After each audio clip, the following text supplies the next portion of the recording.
আল্লামা doctor Wasiullah Abbas উর্দুর ভালো দায়ী আলেম এবং উম্মুল কোরা মক্কা ইউনিভার্সিটির প্রফেসর, সিনিয়র প্রফেসর, বৃদ্ধ মানুষ। তিনি মসজিদে হারামে আবু উমার ফজলে হক যেই জায়গাটা দর্শ দিতেন সেই জায়গায় উর্দুতে দর্শ দেন।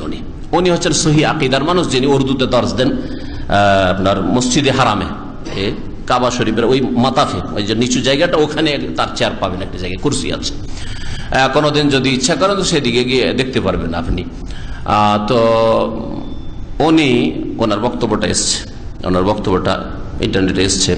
তিনি বলেছেন যে মালিক আব্দুল আজিজ রহমতুল্লাহ আলাই যখন মক্কায় নিজের ক্ষমতা পেলেন তখন ওলামাদের সাথে মশওয়ারা করলেন যে এখানে যে বহু বিদাত রয়েছে, বহু ভুলগুলি রয়েছে বা সুন্নতের খেলাফ কাজ রয়েছে, সেগুলি সম্পর্কে কি করা যায়। প্রথম কথা, আগে থেকেই চেষ্টা চলছিল যে এখানকার প্রথম শিরক ওঠানো যাক। সুতরাং কবরের উপর যে গম্বুজ বানানো আর কবর পূজা হচ্ছে, এগুলোকে তো একেবারে সমূলে বিনাশ করা হয়েছে। খাদিজা রাদিয়াল্লাহু তাআলা কবরের উপর গম্বুজ এবং পূজা হচ্ছে, সাহাবায়ে কেরাম কবরদের উপর গম্বুজ আর পূজা হচ্ছে, একটিও আছে? আল মুআল্লা কবরস্থানে গিয়ে দেখেন, আর মদিনার বাকি কবরস্থানে দেখেন, পাবেন কোথাও শিরকের আস্থানা? পাকা কবর, উঁচা কবর পাবেন? নেই, আলহামদুলিল্লাহ। তাহলে শিরকে উৎখাত করে, যেটা ফরজ, প্রথম ফরজ ওইটা করা হয়েছে। দ্বিতীয় যে বিষয়টা দেখলেন, এখানে 4 মুসাল্লা, 4 মাযহাবের লোকেরা 4 বারে নামাজ পড়ে। জানেন না? জানেন না এই ঘটনা? দীর্ঘ 800 বছর ধরে মুসলিম উম্মাতের বিদাতি ওলামারা এক ইসলামকে কাবা ঘরেও 4 ভাগে বিভক্ত করেছে। আমার অনেক পুরাতন একটা আলোচনা আছে মযহাবের অনিষ্ট সম্পর্কে, মযহাবের বা মযহাবী গোঁড়ামির অনিষ্ট, তাকলিদের অনিষ্ট। তার একটা দিক হচ্ছে যে কাবা ঘরকে 4 ভাগে বিভক্ত করেছিল। যখন শাফিঈরা নামাজ পড়তো 3 মযহাবধারীরা তাকাইতো, আমাদের ইমাম নামাজ পড়াই না। যখন মালিকিরা নামাজ পড়াইতো 3 মযহাবের লোকেরা তাকাইতো। যখন হাম্বলি নামাজ পড়াইতো 3 মযহাবের লোকেরা, হানাফিরা আলাদা নামাজ পড়তো। এইভাবে আলাদা আলাদা নামাজ হইত। কত খারাপ দৃশ্য! এই দৃশ্য দেখে কাফির, ইহুদি, হিন্দু, নাসারা তো হাসবে, লজ্জা পাবে। এ মুসলমান হে জিনে দেখ কে শর্মায়ে ইহুদ, লজ্জা পাবে। আরে কি করেছে রে? এরা কাবা ঘরকে ভাগ করে নিয়েছে, ভাগ বন্টন করে নিয়েছে। হ্যাঁ, সুবহানাল্লাহ। এটাকে রাতের অন্ধকারে আমাদের একজন শেখ, মুর্শিদাবাদের মানুষ, আল্লামা নসরতুল্লাহ সাহেব, মোহাম্মদ নসরতুল্লাহ সাহেব, মদিনায় এখনো বেঁচে আছেন আর শুনেছি অসুস্থ আছেন, সাফাউল্লাহ। তার বাড়িতে আমি ছাত্র জীবনে খুব যেতাম। আর 3 জন বাঙালি নাগরিকত্ব পেয়েছেন মক্কা মদিনায়, তার একজন তিনি। মদিনা পড়ে তারা 3 জনে সৌদি আরবে নাগরিকত্ব পেয়েছেন, তার মধ্যে একজন মোহাম্মদ নসরতুল্লাহ সাহেব। তিনি বলছেন যে এই ঘটনা যখন ঘটে তখন আমি ছিলাম এখানে মক্কাতে। বল ছাত্র জীবন, রাতের অন্ধকারে হঠাৎ করে রাত 1টা-2টোর সময় যে মেহরাব, তো 4 মেহরাব ছিল কিন্তু 4 দিকে, হ্যাঁ, শুধু একদিকে নামাজ হতো না। এইদিকে মেহরাব হানাফি মেহরাব, ওইটা শাফি মেহরাব, ওইদিকে মালিকি মেহরাব, ওইদিকে হাম্বলি মেহরাব। হ্যাঁ, এইভাবে মানে হানাফিরা যেহেতু সংখ্যাগরিষ্ঠ, ওদের মেহরাবটা ছিল একদম জাঁকজমকপূর্ণ, আর অন্যগুলো একটু দুর্বল ছিল, কারণ ওরা তো কম, ওরা সংখ্যায়। তো এই মেহরাব বলি রাতের অন্ধকার, রাত আরতি ভেঙে সাফ করে একেবারে ক্লিন করে সকালবেলা ফজরের লোক নামাজ। আরে গেল কোথায়? আরে গেল হানফি মেহরাব কোথায় গেল? সাফি কোথায় গেল? মালিকি বলছে মালিকি, আমাদের মেহরাব কোথায় গেল? কিচ্ছু নেই। ওয়াত্তাখিযু মিন মাকামি ইব্রাহিম মুসাল্লা, মাকামে ইব্রাহিমে ইমামতি করো, নামাজ পড়ো। সুবহানাল্লাহ। অধিকাংশ সময় ফজর নামাজ মাকামে ইব্রাহিম পড়ায় না ইমাম সাহেবরা, দাঁড়ায় না, ব্যাস। দেখেন এতগুলি কুসংস্কার, এতগুলি গুমরাহি আর এতগুলি বিদাতকে উৎখাত করা হচ্ছে। তারপরে ওসিউল্লাহ সাহেব আলোচনা করেছেন যে মালিক আব্দুল রহমতুল্লাহ আলাই এই হারমাইন শরীফাইনে অর্থাৎ মক্কা মদিনার এই 2 মসজিদেও 20 রাকাত তারাবি উঠিয়ে দেওয়ার ইচ্ছা করলেন, যে এটা উঠিয়ে দিই। এটা কেন? সুন্নত যেখানে 11 রাকাত 8 3 11 ওইটাই রাখি। ওলামা কেরামদের সাথে পরামর্শ করলেন, তারা বললেন যে এটা কোনো নাজায়েজ জিনিস নয়, যদিও সুন্নত নয়, নাজায়েজ জিনিস নয়, জায়েজ আছে। আর এমনিতে সারা দুনিয়া কবর মাজার পূজা করতে পারছে না মক্কা মদিনায় এসে, রসুলের কবরের তওয়াফ হয়তো চারিদিকে, সেটা করতে পারছে না। আল্লাহ মাওলিদুর রসুলে আমাদের একজন ভালো শেখ ডক্টর লোকমান সালাফি, রিয়াজে ইবনে বাজ রহমতুল্লাহ আলাইহি, মুতারজিম, অনুবাদক ইংলিশ আর উর্দুর, তিনি সরাসরি মদিনা ইউনিভার্সিটিতে আমাদের একটা আলোচনায় তিনি বলেছিলেন যে আমি নিজের চোখে দেখেছি মৌলুদুর রসুলে যখন ঢালাহারের লোকেরা ঢুকতো আর লিখা ছিল মৌলুদুর রসুল বড় করে, তখন পাকিস্তানি, ইন্ডিয়ান, বাংলাদেশিদেরকে নিজের চোখে দেখেছি কাবাকে পেছনে করে, পেছনে রেখে মৌলুদুর রসুলের জন্মের জায়গায় সেজদা করত। এগুলোকে উৎখাত করা হয়েছে, একটা লাইব্রেরি সেখানে করে দেওয়া হয়েছে, আর ছোট্ট করে লেখা আছে মওলুদ রসুল, হয়তো বা যাতে করে বুঝতে না পারে। এইভাবে কত যেগুলি ইসলাম বিরোধী জিনিস ছিল উঠানো হলো।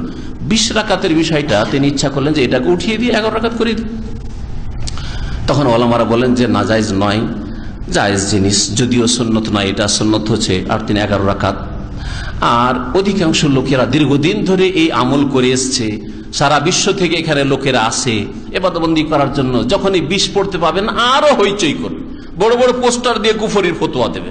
দেখেছেন কুফরির ফতোয়া ভারতে বেরেলবিদের এই বড় পোস্টার আমি নিজের চোখে দেখেছি, তাদের মসজিদে লাগানো, যে সৌদি আরব কি হুকুমত কাফির হ্যায় লিহাজা হজ ফরজ নেই, দারুল হরব হ্যায় সৌদি আরব, দারুল হরব, সুতরাং হজ ফরজ নাই।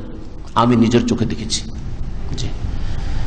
তাহলে আজকে যদি এই একটা জায়েজ কাজ, যদিও সুন্নতের খেলাফ বা সুন্নত নয়, সেটা উঠিয়ে দেওয়া হয়, তাহলে দেওবন্দি, বেরেলভি, তাবলিগি, জামাত ইসলামী আর যতগুলি ফিরকা আছে ভারতে সবগুলি শত্রু হয়ে যাবে।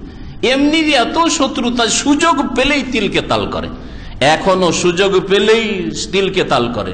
মেসরের সমস্যা নেই, ভারত পাকিস্তানের লোকেরা এত বেশি লেখালেখি করছে, মেসরের জালেমদের বিরুদ্ধে কিছু লিখছে না, সৌদি আরবের বিরুদ্ধে সবচেয়ে বেশি লিখছে। খবর আছে কিছু?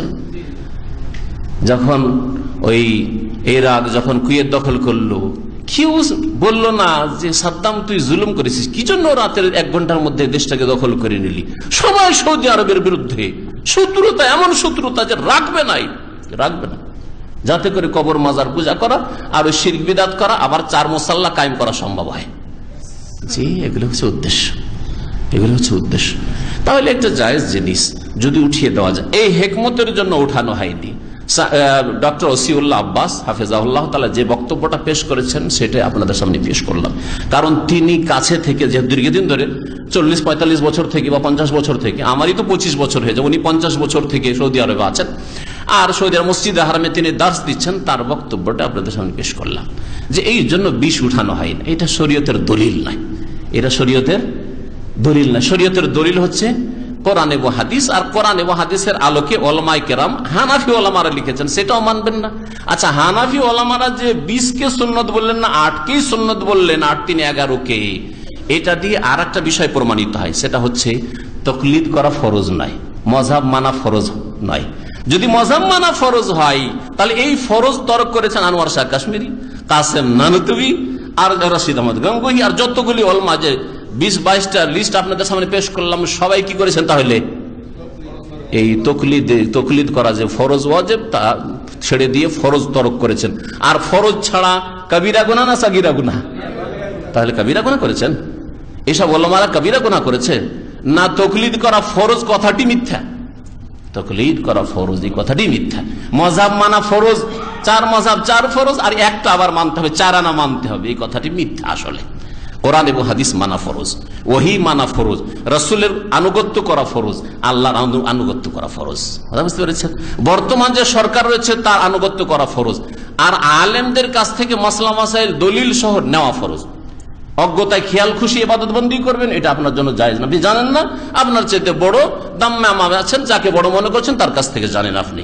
আর যখন দেশে যাবেন, আপনার এলাকাতে যাকে বড় মনে করবেন, যে কোরআন এবং হাদিস মোতাবেক তিনি কথা বলেন, তার কাছ থেকে নেবেন। এটা হচ্ছে উলিল আমরের অর্থ। উলিল আমরের অর্থ, উলিল আমর তো বহু বচন, তারপরে এক ইমাম কি করে আসলো, এক মযহাব মানা কি করে আসলো? উলু শব্দটাতে বহু বচন, আরবি গ্রামার বোঝে নাই বিদাতিরা, দলিলে পেশ করেছে মযহাব মানা ফরজ, কারণ আল্লাহ বলেছে উলিল আমর। কি মানে উলিল আমর? মানে নেতার আনুগত্য করো। ধর্মীয় নেতা মানে যে কোনো সময় আলেমদের কাছ থেকে আপনি জেনে নেবেন মাসলা মাসাইল। আর দুনিয়ার নেতা মানে আপনার যে শাসক আছে, সে শাসকের বিরোধিতা করবেন না বৈধ কাজে। যতক্ষণ জায়েজের আওতাতে আছে, আপনি সরকারের বিরোধিতা করবেন না। নাজায়েজ কাজ করছে, আপনি হাত টেনে নেন। অন্যায় কাজ করছে, আপনি সেখান থেকে সরে পড়েন, কেটে পড়েন। বলতে পারেন বলেন, না বলতে পারেন, অন্যায়ের প্রতিবাদ করেন ঘৃণা করে। অজালিকা আযাফুল ঈমান, এটা হচ্ছে দুর্বল ঈমান। আর অস্ত্র ধরে নেবেন, যে সরকার যেহেতু ইসলাম বিরোধী কাজ করছে, আর অস্ত্র ধরে নেবেন। যেমন আব্দুর রহমান বাংলা ভাইদের অবস্থা হয়েছে, আজকে জসিম উদ্দিন গেছে, ওই রকমই অবস্থা হবে। খবরদার না, এটা আপনার কাজ না। যাকে আল্লাহ পাক নেতৃত্ব দিয়েছেন সে বল প্রয়োগ করবে।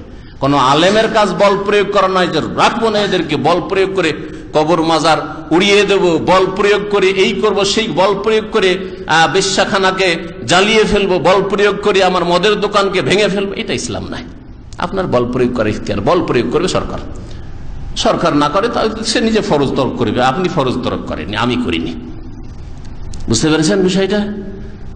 জি, হক কথা বোঝার চেষ্টা করবেন এবং আমল করার চেষ্টা করবেন। সুবহান রাব্বিকা রাব্বিল ইজ্জাতি আম্মা ইয়াসিফুন ওয়া সালামুন আলাল মুরসালিন আলহামদুলিল্লাহি রাব্বিল আলামিন।